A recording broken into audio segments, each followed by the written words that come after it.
Today on the Matt Walsh Show, so-called public health authorities want us to stop eating meat to save the planet. Some of them have even said that we should be involuntarily infected with something that makes us allergic to meat. And now, what do you know?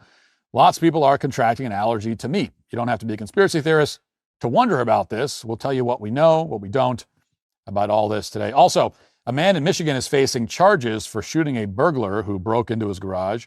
The movie industry is suffering through what may go down as its worst year ever.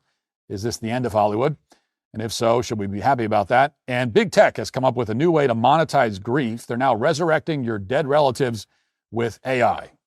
What could go wrong besides everything? All of that and more today on the Matt Walsh Show.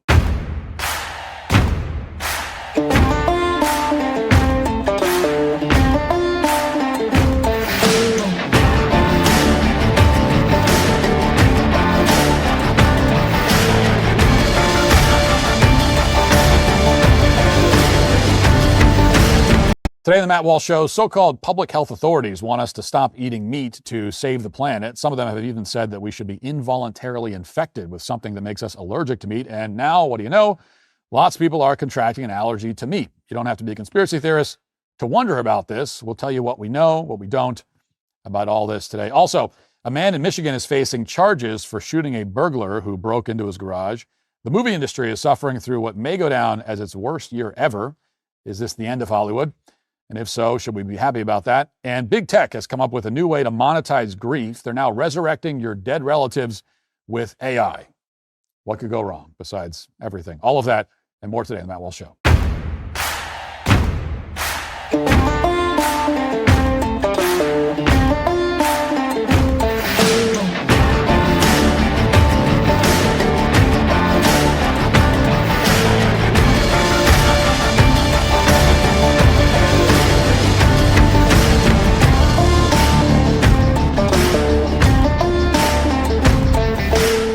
Launching your own business is pretty much on everyone's bucket list, but most people don't actually take the time to pursue it. Stop making excuses like, I don't have the skills or I can't do it alone. Take some action today and get started with Shopify. They've got the tools. You just need to take the chance. Shopify is the commerce platform used by millions of businesses around the world. We even use it for our own Daily Wire shop to make sure things are running smoothly and efficiently. It makes our lives easier and it keeps our customers happy. You might be thinking that you don't know how to design a website, or you might be worried about how people will learn about your brand, but that's not a problem. Shopify's got you covered from the start.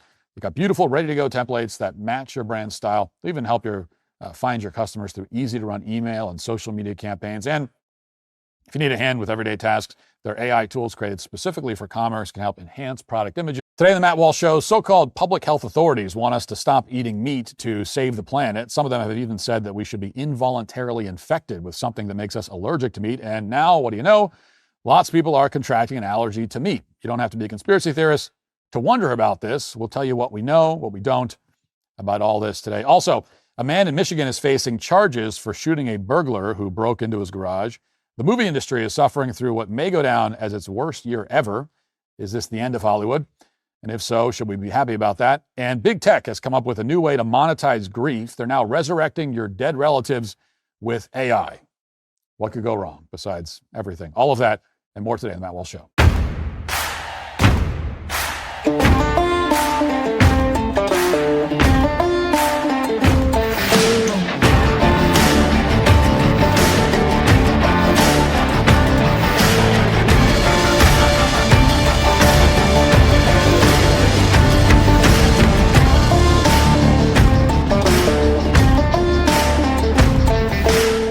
Launching your own business is pretty much on everyone's bucket list, but most people don't actually take the time to pursue it. Stop making excuses like, I don't have the skills or I can't do it alone. Take some action today and get started with Shopify. They've got the tools. You just need to take the chance. Shopify is the commerce platform used by millions of businesses around the world. We even use it for our own Daily Wire shop to make sure things are running smoothly and efficiently. It makes our lives easier and it keeps our customers happy. You might be thinking that you don't know how to design a website, or you might be worried about how people will learn about your brand, but that's not a problem. Shopify's got you covered from the start. They've got beautiful, ready-to-go templates that match your brand style. They even help you find your customers through easy-to-run email and social media campaigns. And if you need a hand with everyday tasks, their AI tools created specifically for commerce can help enhance product images, write descriptions, and more. Plus, their award-winning customer support is available 24/7, to share advice if you ever get stuck. Turn those dreams into and give yourself the best shot at success with Shopify. Sign up for your $1 per month trial. Start selling today at shopify.com/Walsh. Go to shopify.com/Walsh. Today on the Matt Walsh Show, so-called public health authorities want us to stop eating meat to save the planet. Some of them have even said that we should be involuntarily infected with something that makes us allergic to meat. And now, what do you know? Lots of people are contracting an allergy to meat. You don't have to be a conspiracy theorist to wonder about this. We'll tell you what we know, what we don't about all this today. Also, a man in Michigan is facing charges for shooting a burglar who broke into his garage. The movie industry is suffering through what may go down as its worst year ever. Is this the end of Hollywood? And if so, should we be happy about that? And big tech has come up with a new way to monetize grief. They're now resurrecting your dead relatives with AI. What could go wrong besides everything? All of that and more today on the Matt Walsh Show.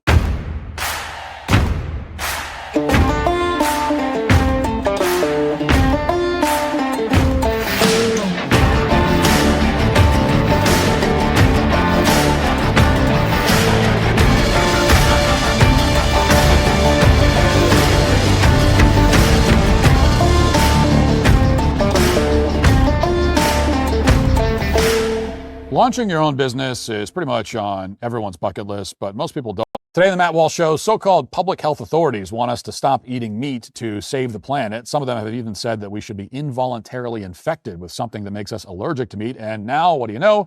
Lots of people are contracting an allergy to meat. You don't have to be a conspiracy theorist to wonder about this. We'll tell you what we know, what we don't. Today on the Matt Walsh Show, so-called public health authorities want us to stop eating meat to save the planet. Some of them have even said that we should be involuntarily infected with something that makes us allergic to meat. And now, what do you know? Lots of people are contracting an allergy to meat. You don't have to be a conspiracy theorist to wonder about this. We'll tell you what we know, what we don't. Today on the Matt Walsh Show, so-called public health authorities want us to stop eating meat to save the planet. Some of them have even said that we should be involuntarily infected with something that makes us allergic to meat. And now, what do you know? Lots of people are contracting an allergy to meat. You don't have to be a conspiracy theorist to wonder about this. We'll tell you what we know, what we don't about all this today. Also, a man in Michigan is facing charges for shooting a burglar who broke into his garage. The movie industry is suffering through what may go down as its worst year ever. Is this the end of Hollywood? And if so, should we be happy about that? And big tech has come up with a new way to monetize grief. They're now resurrecting your dead relatives with AI. What could go wrong besides everything? All of that and more today on the Matt Walsh Show.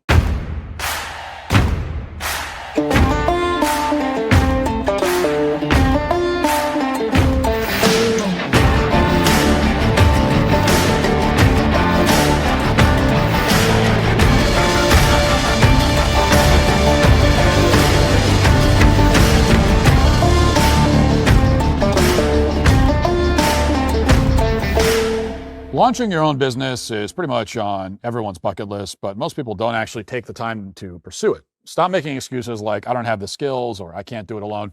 Take some action today and get started with Shopify. They've got the tools. You just need to take the chance. Shopify is the commerce platform used by millions of businesses around the world. We even use it for our own Daily Wire shop to make sure things are running smoothly and efficiently. It makes our lives easier and it keeps our customers happy. You might be thinking that you don't know how to design a website, or you might be worried about how people will learn about your brand, but that's not a problem. Shopify's got you covered from the start. They've got beautiful, ready-to-go templates that match your brand style. They even help you find your customers through easy-to-run email and social media campaigns. And if you need a hand with everyday tasks, their AI tools created specifically for commerce can help enhance product images, write descriptions, and more. Plus, their award-winning customer support is available 24/7 to share advice if you ever get stuck. Turn those dreams into and give yourself the best shot at success with Shopify. Sign up for your $1 per month trial. Start selling today at shopify.com/Walsh. Go to shopify.com/Walsh, shopify.com/Walsh. In the summer of 2024, a 47-year-old airline pilot from New Jersey was camping with his wife and children. After eating a beef steak for dinner, he awoke in the middle of the night with stomach pains, along with other symptoms, including vomiting and diarrhea. In the end, his symptoms cleared up, and he decided against going to a doctor, even though earlier in the summer, he had told his wife about the presence of 12 tick bites on his ankles. And whatever those ticks had done, the airline pilot concluded it probably wasn't life-threatening.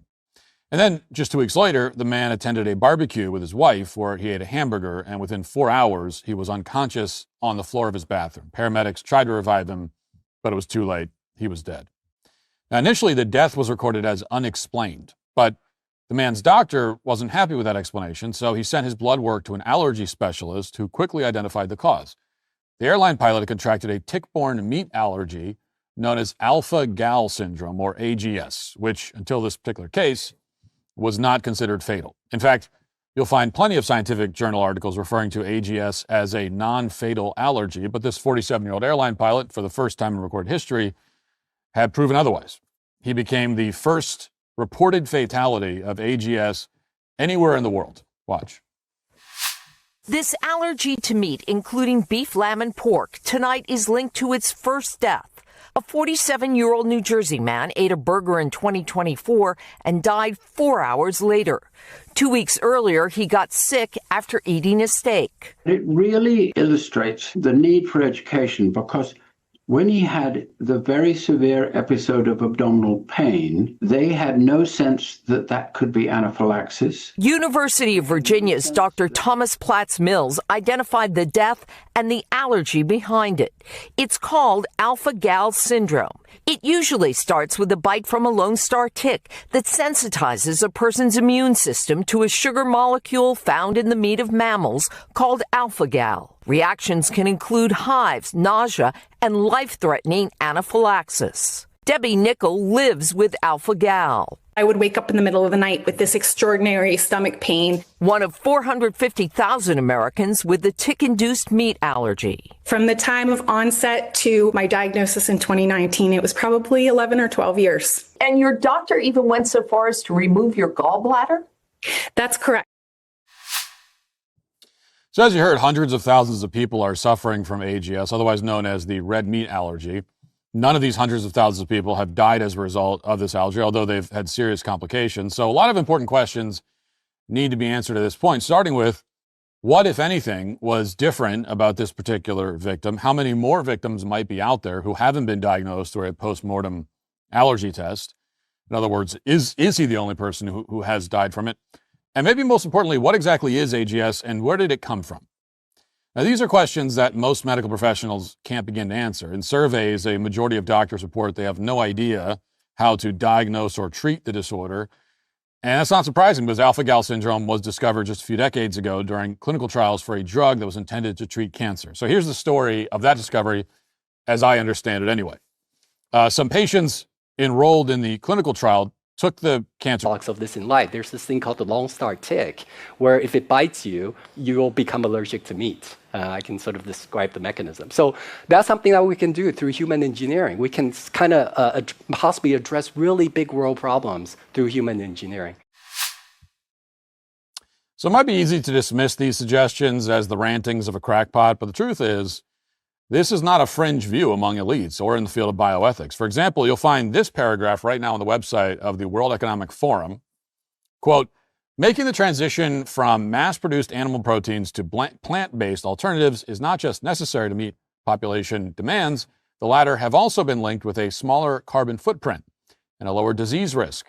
It's not enough, though, to produce sustainable plant-based alternatives, but to alter human perception so that more people are willing to make the change.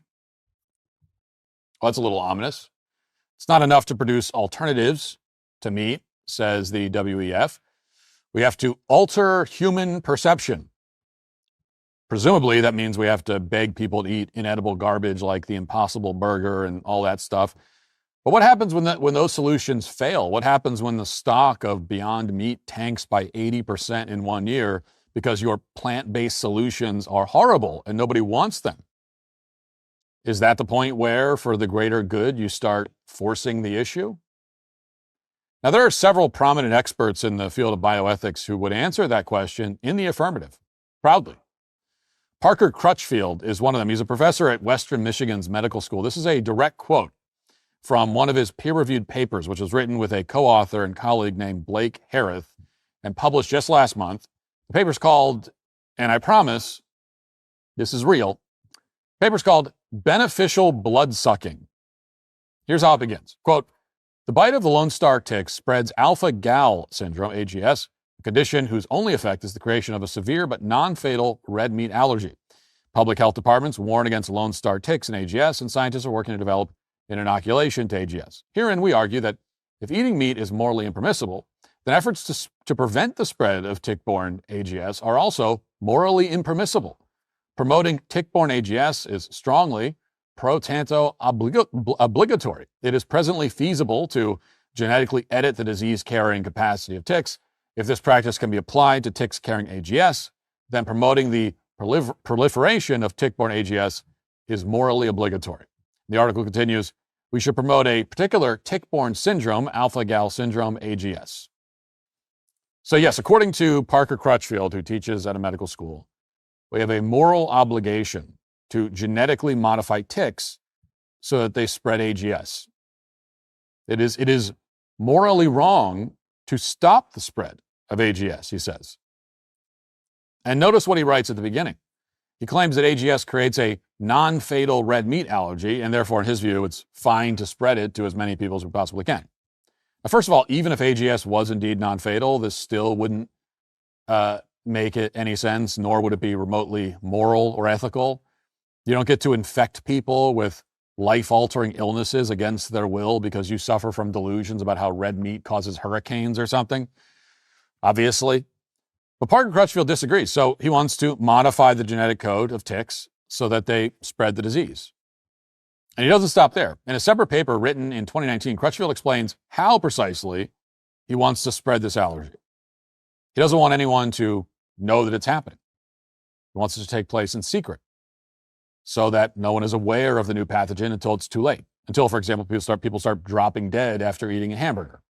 So this is from another Parker Crutchfield article, paper entitled Compulsory Moral Bioenhancement Should Be Covert. Quote, some theorists argue that moral bioenhancement ought to be compulsory. I take this argument one step further, arguing that if moral bioenhancement ought to be compulsory, then its administration ought to be covert rather than overt. This is to say that it is morally preferable for compulsory moral bioenhancement to be administered without the recipients knowing that they're receiving the enhancement. In particular, a covert compulsory program promotes values such as liberty, utility, equality, and autonomy better than an overt program does.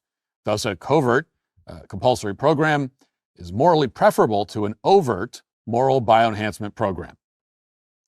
Okay, so all of this is very dystopian, and it sounds almost fake. I mean, is this someone who's actually arguing that the moral way to, first of all, giving people a disease is a bioenhancement, and the most moral way of doing it, administering it, is covertly, meaning against their will? And is he actually arguing that that is the way to respect their liberty and privacy the most? Because if you do something to somebody against their will without them knowing, then you haven't infringed on their liberty or freedom at all, is his argument. Is that actually real? Well, yes, it is. And at this point, I decided to look up some other writings from Parker Crutchfield, who again teaches ethics at a medical school. On Amazon, I came across this review of his book, quote, this author is genuinely dangerous and has no business teaching impressionable minds. The author believes themselves to be some arbiter of moral authority, and he has the right to make decisions for humanity based on his twisted vision. Everything Parker writes is a confession. Heed his words because I suspect a large portion of academia actually agrees with him, but to say the quiet part out loud and proudly is jarring to say the least. The darkest of minds. But again, this particular academic isn't the only person saying things like this. It's become fashionable in leftist circles to make this same argument. This is a post I pulled from Reddit, for example, from 7 years ago. Quote, modifying an insect's genome so that it produces alpha-gal in its saliva is one of the simplest genetic edits, especially as ticks and mammals provide a genetic template. Using this technology to cause all or the most common biting insects to cause meat allergies would have numerous benefits, including reduction in meat consumption in sufferers and reduction in greenhouse gas emissions. Meat is a major source of emissions. Now, you might say that Reddit isn't much of a source and we can't read much into that post. And you're right about that. But the post made one good point, which is that modifying a tick's genome apparently isn't that difficult. A few years ago, researchers from Penn State and the University of Maryland discovered a new way to genetically modify ticks. This is an article from 2022 summarizing the findings. Quote, Breakthrough makes editing tick genome a reality. For the first time, researchers have successfully edited the tick genome at the embryo stage, an achievement that may one day help scientists alter parts of the genome responsible for ticks acquiring and spreading harmful pathogens. Now, on the surface, just like the research that was going on in Wuhan, on the surface, may sound well-intentioned, above board.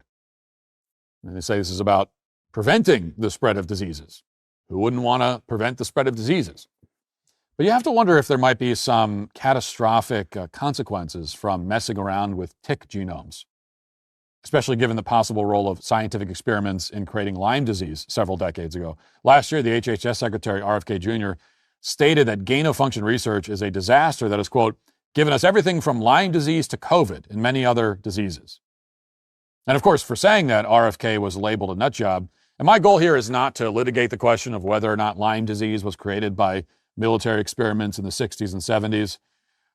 There's a book on the topic called Bitten by Chris Newby that outlines the case for that theory if you're interested in the details.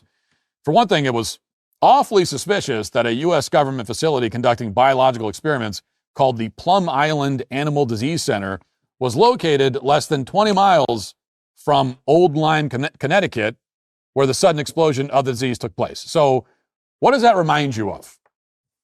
But regardless of what you think about the origins of Lyme disease, my point is simply this. When you have an unexplained dead body in a highly unusual circumstance, one of the first questions any good investigator asks is, who had a motive to kill this person? And that's the case with that airline pilot in New Jersey. He died in an extraordinarily unusual way, and several prominent bioethics researchers channeling the WEF openly admitted their motivation to infect him, to infect us, with the disorder that led to his death. Now, that doesn't mean they did it. That also doesn't mean that the ongoing genetic experiments on ticks, which are taking place all over the country, had necessarily anything to do with the man's death, but it does mean we're entitled to a full explanation on what exactly these researchers are doing to ticks and what risks these experiments pose to the rest of us. And there's been very little transparency about that. The fact remains that a large group of very powerful leftists would rather kill us than allow us to eat meat. I mean, that's very simple. They'd also rather lie to us than tell us the truth about their scientific experiments, whether those experiments involve bats or ticks or anything else. And in an environment like that, the words conspiracy theorist just have no meaning. The complete erosion of confidence in our public health authorities has led us to this point. We should have some degree of faith that our public health officials will actually work to prevent the spread of illnesses, this illness in particular, or any illness, and to prevent as many deaths as they possibly can. We should have some confidence that their research is going to help people rather than kill them. But we don't have that confidence. We have no reason to have that confidence. Regardless of who's responsible for the new spread of this latest disease, if anyone's responsible, we all know that a lot of scientists and experts are actually happy about the fact that an innocent man just died because he ate a hamburger.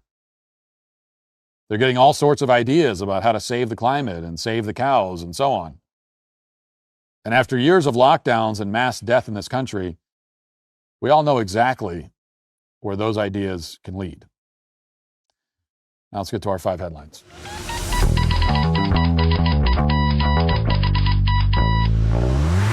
Grand Canyon University is an affordable private Christian university based in beautiful Phoenix, Arizona. It's one of the largest universities in the country. GCU is widely praised for its culture of community and impact. They boast 369 academic programs, with over 300 of those being available online. Join a nationwide community of learners who are redefining online education through GCU's 100% online MBA program. At GCU, you can learn about ethical entrepreneurship and how to scale your business to serve your community. In addition to federal grants and aid, GCU's online students received nearly $161 million in institutional scholarships in 2024. Find your purpose at Grand Canyon University. Private, Christian, affordable. Visit gcu.edu/myoffer to see the scholarships you may qualify for. The holidays will be here before you know it, and for many families, that means excitement and a little stress. Between gifts, travel, higher prices, it's easy to feel overwhelmed, especially if you're already relying on credit cards to cover the basics. If you feel that debt is piling up, you're not alone, but there is help with American Financing. If you're a homeowner, you might have considered reaching out to American Financing, but hesitated because you don't want to give up your low mortgage rate. That's why American Financing created the Smart Equity Loan, a simple and smart way to get your finances back on track without giving up your low mortgage rate.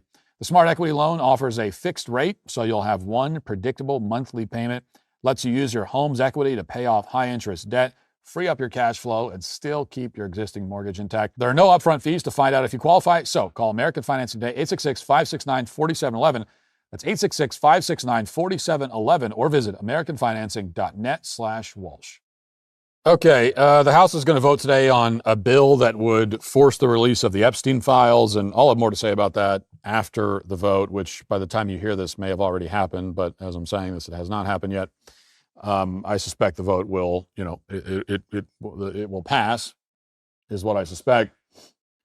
And so we'll talk about when it does. I will, and we've talked about the Epstein thing plenty of times. I will just say this about the Epstein story, which, and so there are multiple things here going on. There are multiple things that are true, okay, about this whole story.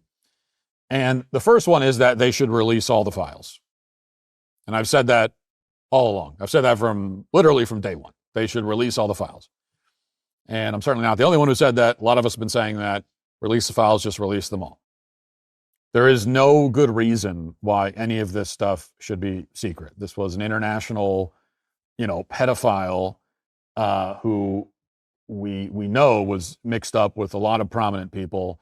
And so lay it out. Just open up the books and let us see. So that's the first thing. They should release all the files. So this vote should go through and they should release the files. Now, it's also true that most, not all, certainly, but most of the people in DC right now clamoring for the Epstein files are doing it solely for political gain. Okay, and they didn't give the slightest damn about Epstein 10 seconds ago. Which is why it's hard to stomach some of these press conferences stuff that you watch and you see these people up there showboating and, taking this moral stand, release the files. And some of them mean it, but most of them don't. They don't care at all. This is all politics. And we know that. Now, and that's something that, so Trump has essentially, that's basically an argument that Trump is making. And he's right about that part of it. Now, it's also true that the Trump administration has fumbled this issue badly. I mean, this is one of the worst fumbles we've ever seen. I don't think that's an exaggeration. This is one of the worst in politics.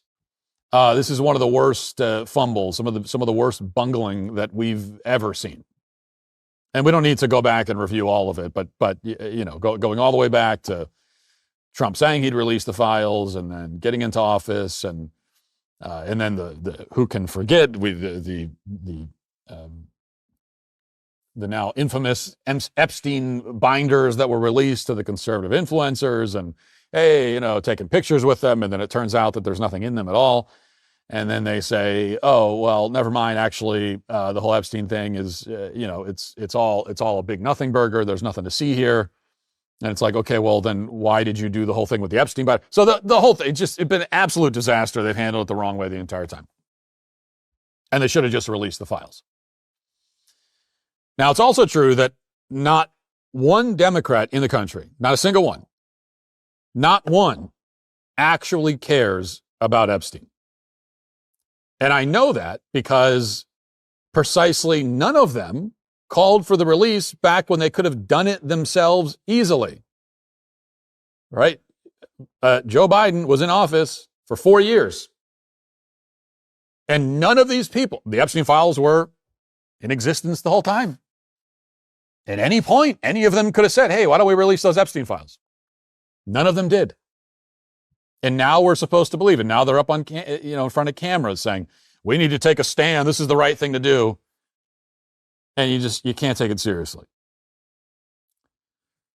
So, but they should release the files, right? It all comes back to that. So the whole thing is just a mess, and politically, and there's almost nobody to root for here. This is one of those things where there's no one to root for. The only thing to root for is the truth.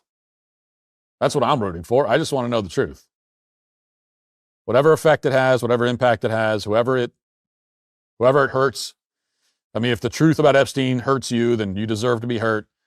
And so that's what I'm rooting for. I think it's what we're all rooting for. But when it comes to like the characters involved here, the figures in DC, all of the back and forth and everything, it's like none of these people, you can't root for any of them. None of them are avenging heroes as they might pretend to be. And that's just the way it is.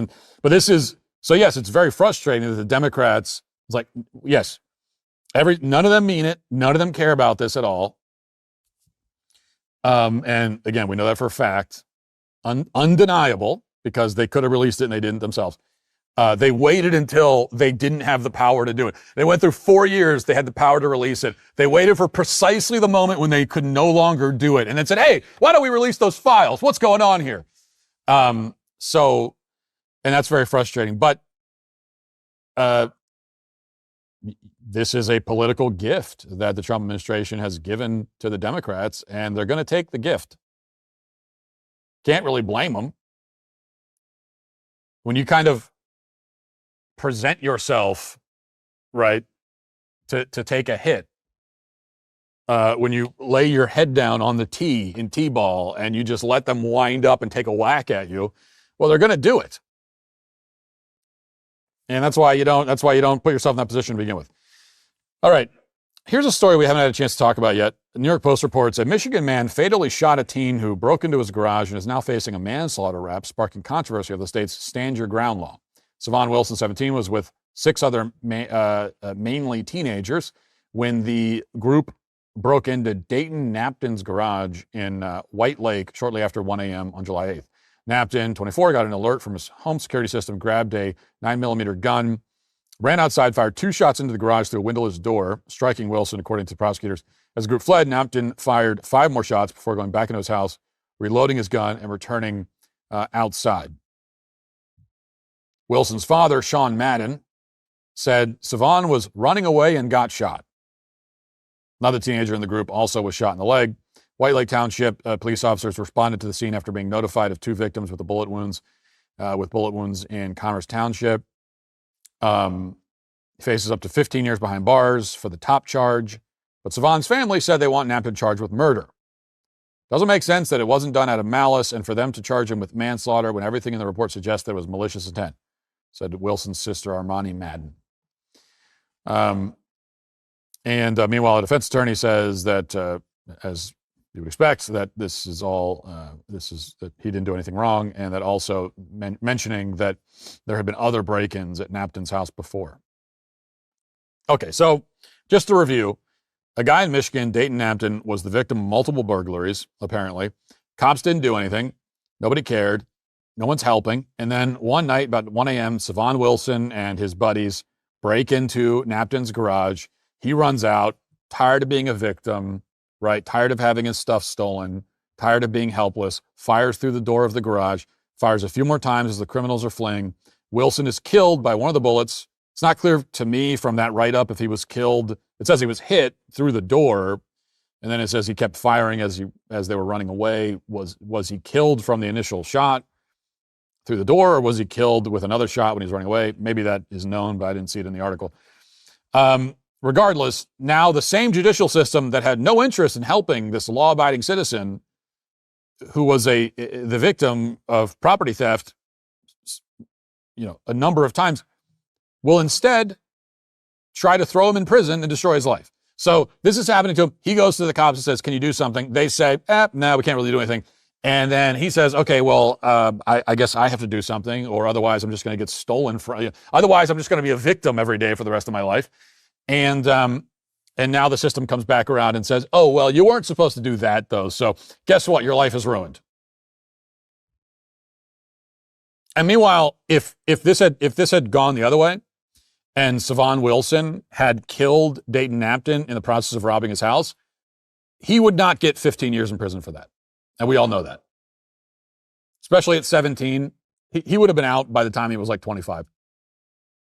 Right? He would have gotten like 7 or 8 years in prison. And so there's going to be a stiffer penalty for Dayton Napton for killing a burglar than there would have been if the burglar killed him. That's the world we live in. And needless to say, I find this all to be horrendously unjust. I am entirely on Dayton Napton's side, with no reservation at all. How could you not be? I mean, what kind of twisted freak would you have to be to want to put this guy away in jail for 15 years for trying to protect his own property? Now, unfortunately, I'm afraid that he may end up with 12 of those twisted freaks on his jury. I mean, who knows? But we'll see. And I don't want to hear, oh, but he shot through the door. He kept firing as they ran away. Okay, so? And? I don't want to hear any, well, you know, normally I would, but he took it a little too far. He kept firing. So? I mean, he doesn't know what they're doing.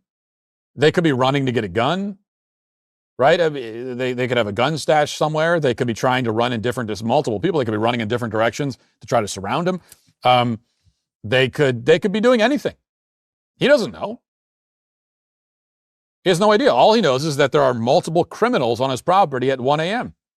And he knows they're criminals because they broke into his garage. So by definition, they're criminals. So that's all he knows. He knows that it's 1 o'clock in the morning. There's a gang of criminals on my property. They've broken in, and that's all I know. And so I need to stop them with whatever means I have available to me. The idea that it's the onus, like the onus is on the homeowner to show restraint in order to preserve the lives of people who have broken into his property in the middle of the night, that is just pure madness to me. I mean, the full benefit of the doubt should go to the homeowner, the victim of the crime. Full benefit of the doubt. Now, I admit that I'm extreme when it comes to this. I admit that. Like, if it were up to me, you would essentially have carte blanche to respond however you see fit to somebody who breaks into your house. If it were up to me, legally, it's just like, well, okay, you handle that literally however you want. They came into your house to take your property. They came into your house with sinister intent. And, you know, if it were up to me and I'm in charge of, and you know, I'm making the laws, it's like, okay, well, I don't know. Don't ask, don't tell. That's, you handle that however you want to handle it. Now, I'm not saying that you have moral carte blanche necessarily. There are things you could do conceivably in that scenario that would be immoral, but as a matter of law, if it were up to me, the law would be simple. Break into someone's home, and whatever happens to you next is your fault. We're not getting involved. Okay? The law isn't intervening to protect you when you decided to break into somebody's house. So if you ended up like kidnapped in the basement or something, if you stumbled into a horror movie scenario, okay, if you made a mistake and broke into the house of a horror movie villain, sorry about your luck. If it were up to me, you call the cops and you say, I'm trapped in this basement. There's a guy with a ski mask and it's like a Stephen King. And then we would say, well, how did you get in the basement? Oh, I broke in. Oh, okay, well, click. All right, well, better figure out your way out of that bind. Probably shouldn't have broken into the house. What are we going to do? Send the cops to rescue you? We're going to put them in harm's way because you decided to break in? Sorry, no. Some lessons you learn the hard way, son. But I'm extreme, I admit. I mean, if we're up to me, if someone broke into your house and you like enslaved them and made them do your laundry and wash your dishes, the law would not intervene. I mean, that would be wrong morally. Don't get me wrong. Like, you should not enslave burglars. So to be clear, I'm not morally defending that. I'm saying the law just would not get involved. Full on Wild West situation for people who enter your home or your property illegally. Full on Wild West is what, if it were up to me, that's what it would be.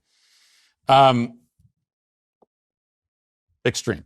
I'm not in charge, so the law doesn't quite work that way, I realize. And yet, even under the current law, I still think this guy should not be facing any prison time and should not have been charged at all. He was reacting in the moment, protecting his property, in reasonable fear for his life,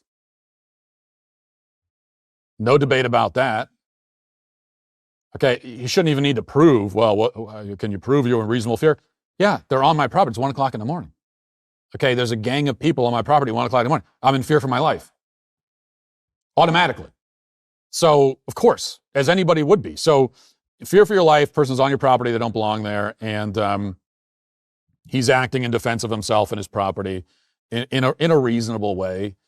And you could say, well, he should have stopped shooting. But, he fired 3 more shots than he should have. Okay, whatever. I mean, benefit of the doubt in this case.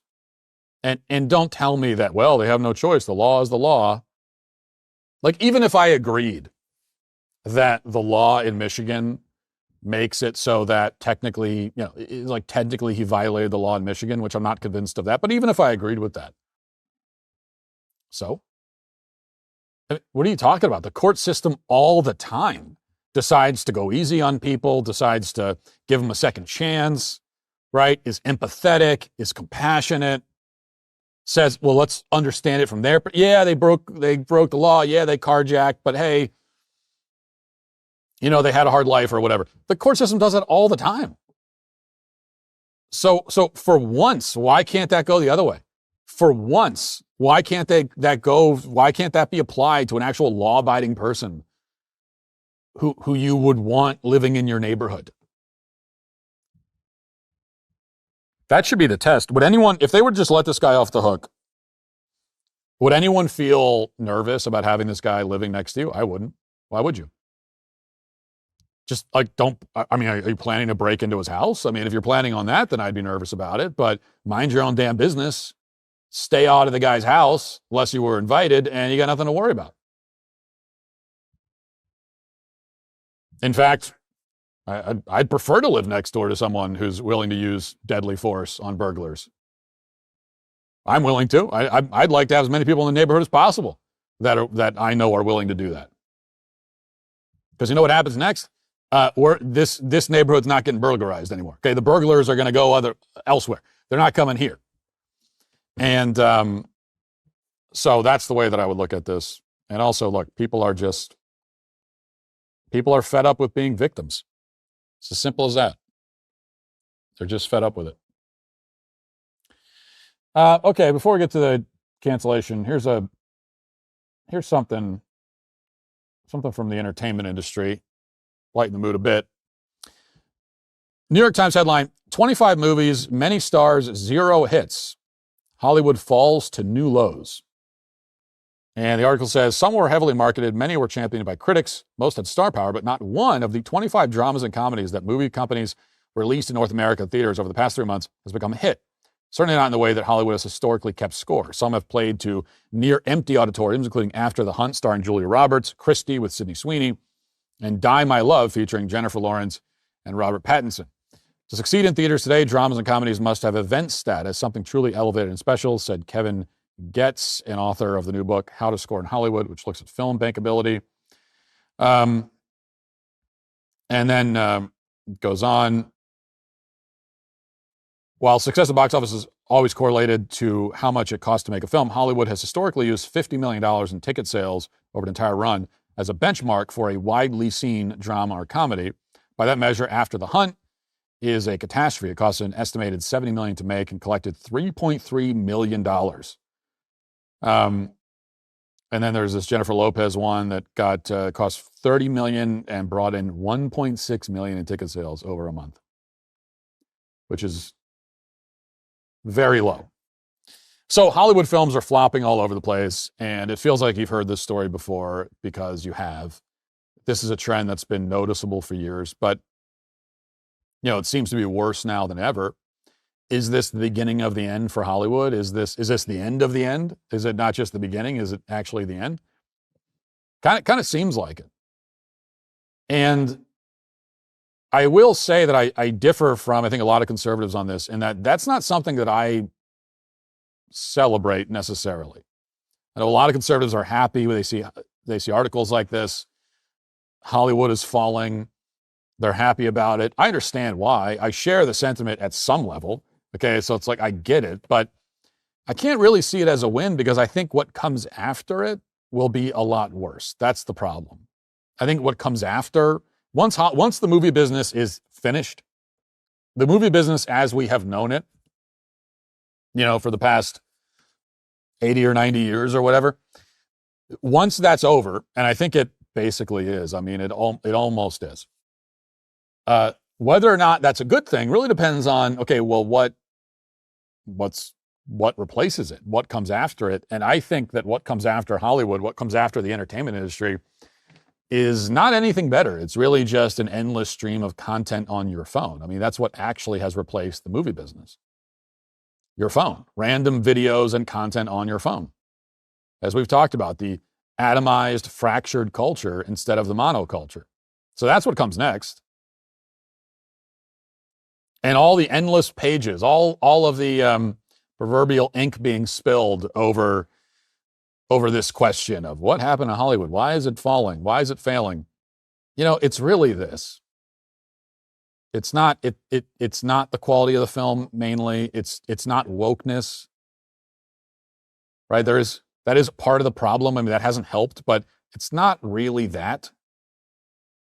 It's actually just the phone, right? It's like it's the box that we all carry around and we're just looking at it all day. Like that's really why. And I would take Hollywood over the endless scroll. I would take the movie business over just the people sitting there doing this all day on their phones, just staring at nothing. Okay, I would take. I don't think that that's better. I really don't. I think it's better to watch a bunch of mindless Hollywood popcorn flicks than spend all day just drooling while you stare at whatever the algorithm feeds you. So that's one thing. And so and like I said, we've talked about the death of monoculture. Everything is consumed by phones and algorithms, and that's what's happening. And any analysis of this that overlooks that point is overlooking the point. I will say, though, there's one other factor. It's not the biggest, but not the smallest either.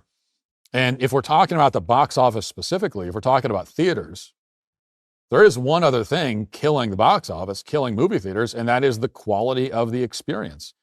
And I don't even just mean the films. I mean the actual experience of the theater itself has declined dramatically. I mean, anecdotally, I have the same anecdotal experience that a lot of people do, which is I don't go to movies nearly as much these days as I used to. Part of that is because there's not as many movies I'm interested in. Part of that is because I'm older now and I got a million kids and everything going on. But also, on the rare occasion when we go, sometimes you go and the experience is just ruined. It's a miserable experience, and you're thinking like, I should have just watched this at home. Just wait 3 weeks and it'll be out on Netflix or something. I'll watch it there. The experience has declined in the same way that the experience of flying on a plane has declined, going out to eat. It's the same thing that killed malls. Everyone says the internet killed shopping malls, but that's not entirely true. That was part of it, but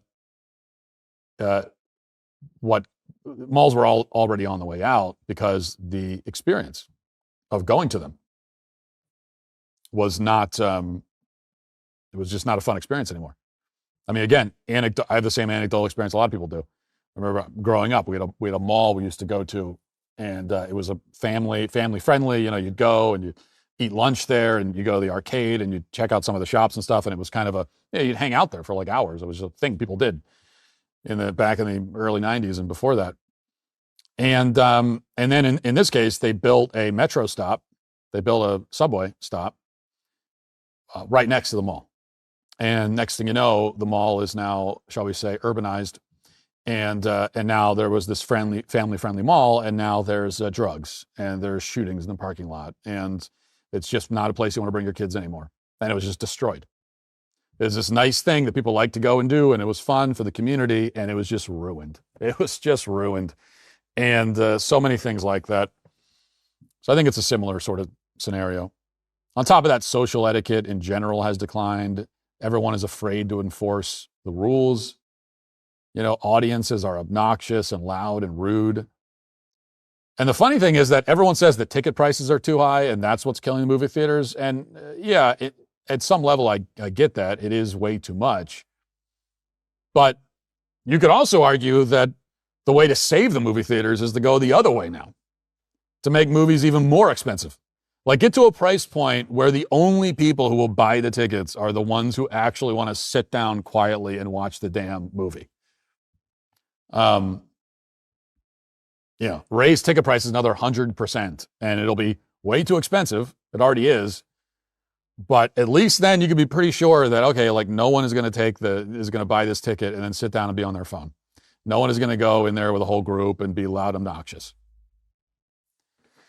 But I'll tell you what the problem isn't, as I've already referenced. The problem is not the quality of the films. And I know that that's the standard conservative response. Well, they just don't make movies like they used to. And I agree with that. I mean, I'm the one who's talked about how the movie industry peaked in 20 years ago, and I believe that that's true. So I don't think that the quality, I think that the quality has declined, but I don't think that's the reason.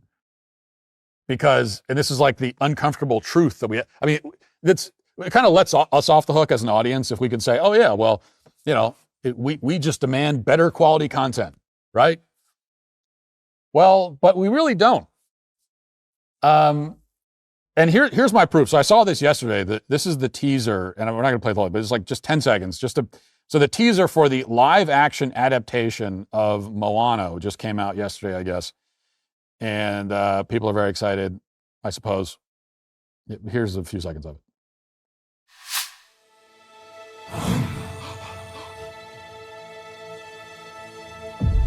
I am a girl who loves my island,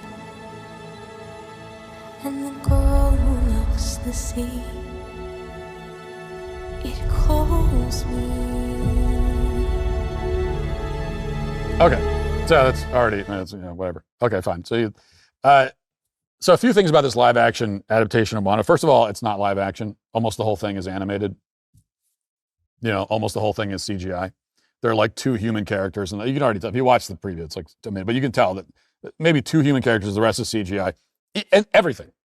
Now, I mean, that's how they even the water and the trees.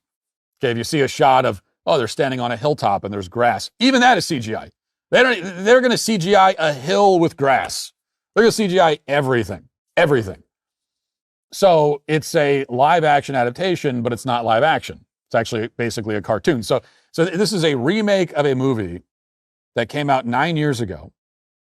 They're remaking a movie that I took my 12-year-old daughter to see when she was 3 in theaters. So this is very, very recent. It is so recent that there are kids who will have seen both the original and the remake in theaters before they graduate elementary school. Okay, you'll have 4th graders watching this and reminiscing about seeing the original film way back in the day when they were in preschool. They'll lean over to their younger friend in the theater and say, I remember many moons ago sitting in that exact seat watching the original film all those years ago. I think it was Humphrey Bogart was Maui, I believe. So it's very recent is my point. And they just put out like a sequel last year. This is a remake of a 9-year-old movie, which has never been done before, as far as I know. A remake that quick. This is a shot-for-shot remake of an animated film that just came out. And the remake itself is also mostly animated. So this is the least inventive, least creative, most uninspired thing Hollywood has ever done. And it will make $90 billion at the box office. And we all know it, okay? It will earn more than like the GDP of Nigeria at the box office on the first day. It'll be a smash hit. I wish I could say that, it's going to flop. It's not. I mean, it's going to be huge. So we all say that the box office is failing because Hollywood puts out low-effort slop. And yet, the low-effort slop is the only thing that anyone will go see. The low-effort slop earns billions of dollars. Actually, the movies that are flopping, for the most part, are original films. Everyone says, Hollywood doesn't make original films. Well, they actually still do. It's just that no one sees them.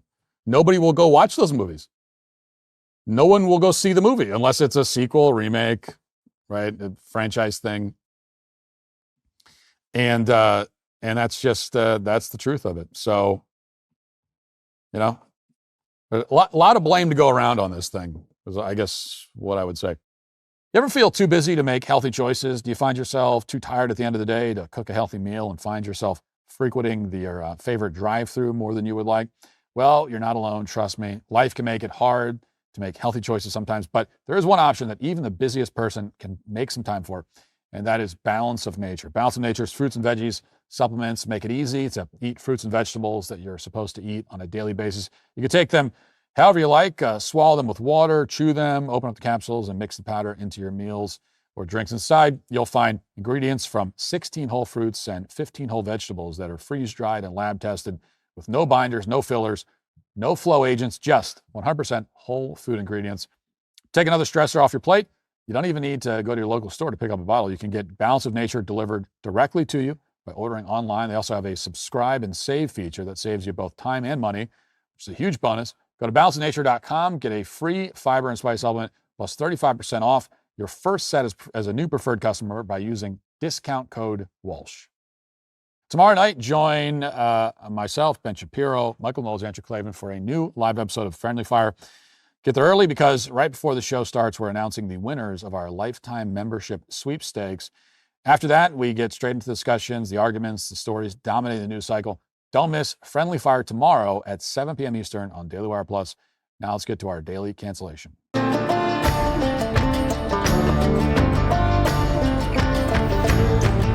I'll be honest, sometimes I think that maybe this segment has run its course. I've done all I can with it. I've canceled everyone and everything that exists or has ever existed or will exist. Maybe I need to retire the segment, cancel the daily cancellation. I haven't done that because, for one thing, I'm worried that canceling the daily cancellation would rip open a hole in the space-time continuum or create such cosmic upheaval that a black hole is generated which swallows the Earth, which you could argue wouldn't be the worst thing. But still, what really keeps me from canceling the segment is not any concern about planetary destruction, but really it's stories like this one. Stories that are so perfect for this segment, so tailor-made for the daily cancellation that the segment must go on for its sake. Calum Worthy is apparently a former Disney Channel child star, and in recent years, he has switched careers. Now he is a kind of a digital necromancer, a modern-day Miss Cleo, communing with the dead. And he developed an app called Two Way, which gives you the ability to recreate your dead loved ones using AI. Watch. He's getting bigger. See? Oh, honey, that's wonderful. Kicking like crazy. He's listening. Put your hand on your tummy and hum to him. You used to love that. It feels like he's dancing in there. Oh, honey. Mom, would you tell Charlie that bedtime story you always used to tell me? Once upon a time, there was a baby unicorn who didn't know he knew how to fly. This baby unicorn was like your mom because she didn't know that she knew how to fly, but she knew how to do all kinds of fabulous things. Hi, Grandma. Hey, Charlie. How was school today? It was really fun. I made this crazy shot in basketball. I don't really care that much about basketball. What about the crush? Stop. Grandma, stop talking. Just tell me one thing. Look who's gonna be a great grandmother. Oh, Charlie. Oh, congratulations. She says that he's been kicking a lot, though. Like, a little too much. Tell her to put her hand on her tummy and hum to him. You loved that. You would have loved this moment. You can call anytime.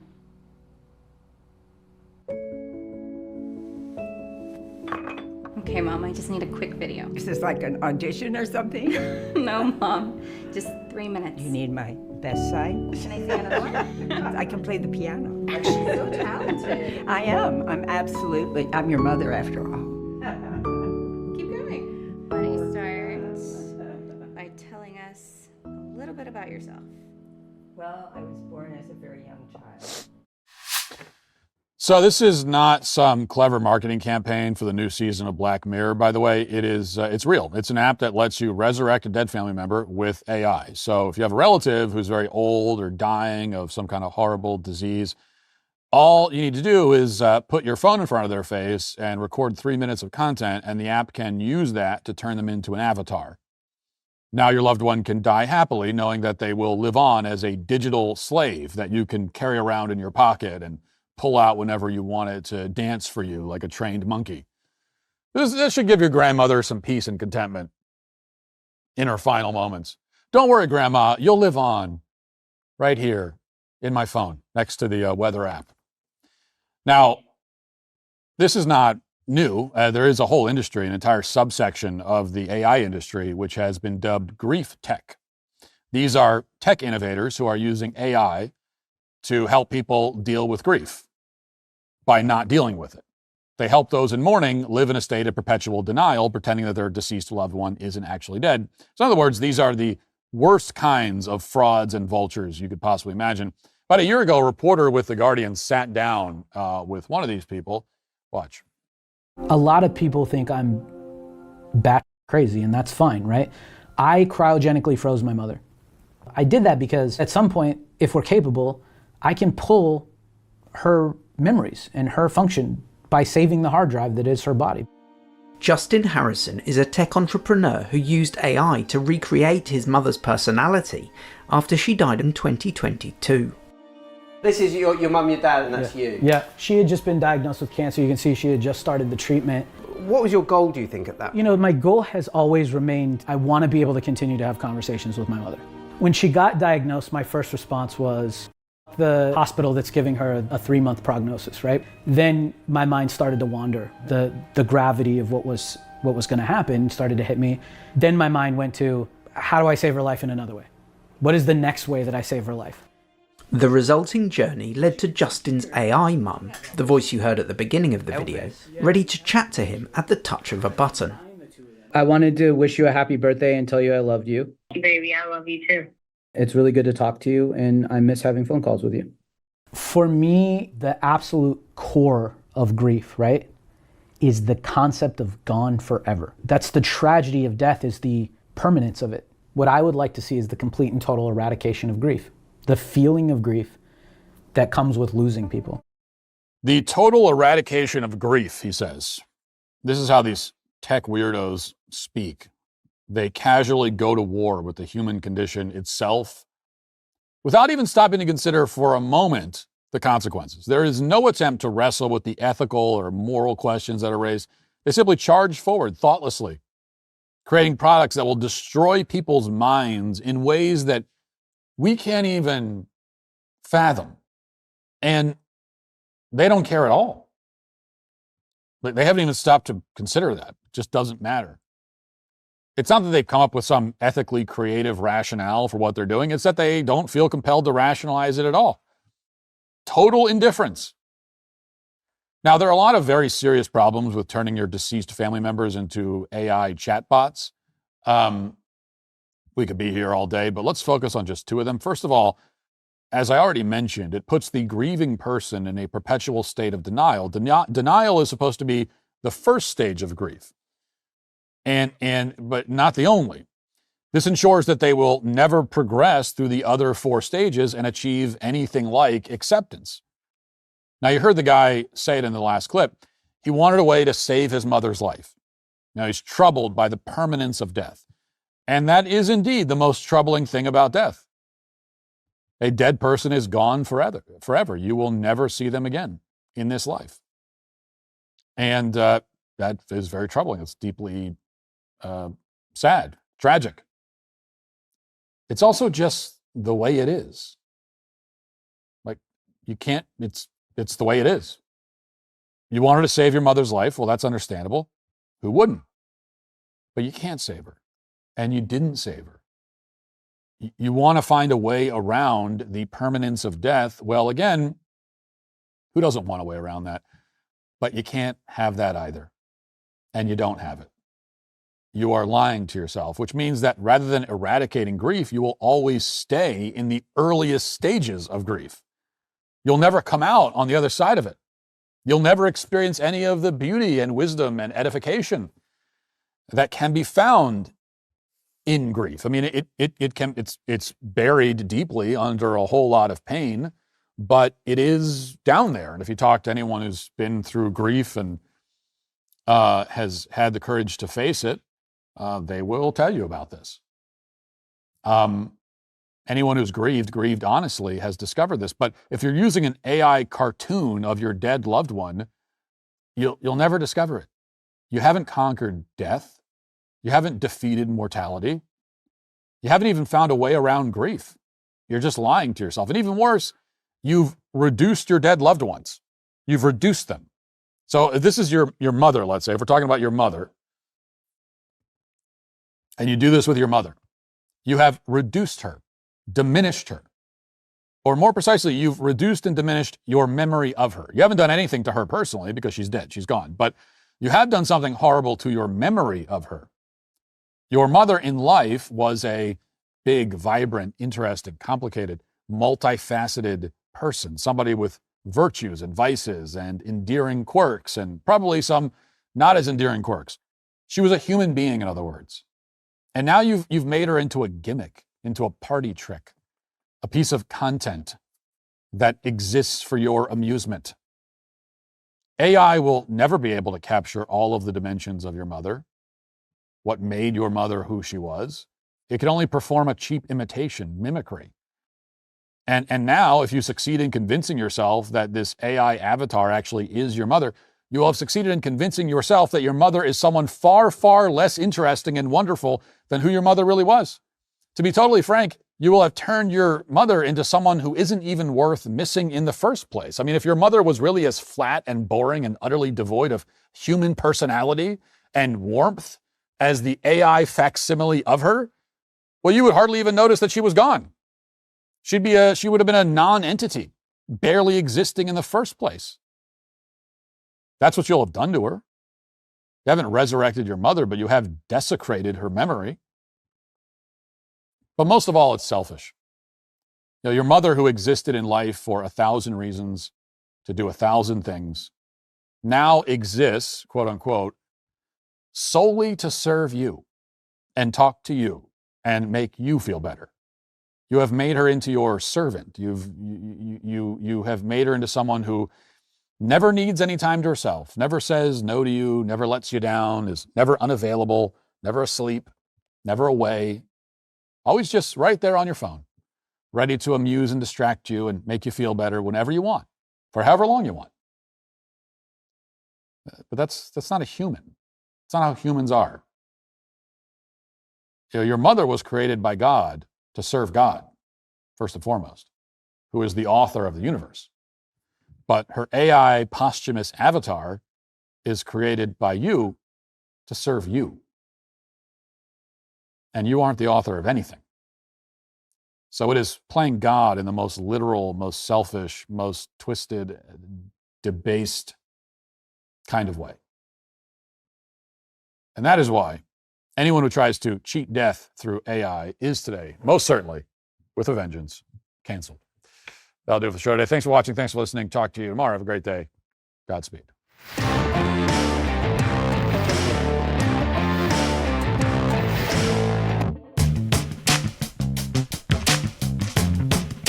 Hey there, I'm Daily Wire Executive Editor John Bickley. And I'm Georgia Howe, and we're the hosts of Morning Wire. We bring you all the news you need to know in 15 minutes or less. Watch and listen to Morning Wire 7 days a week, everywhere you get your podcasts.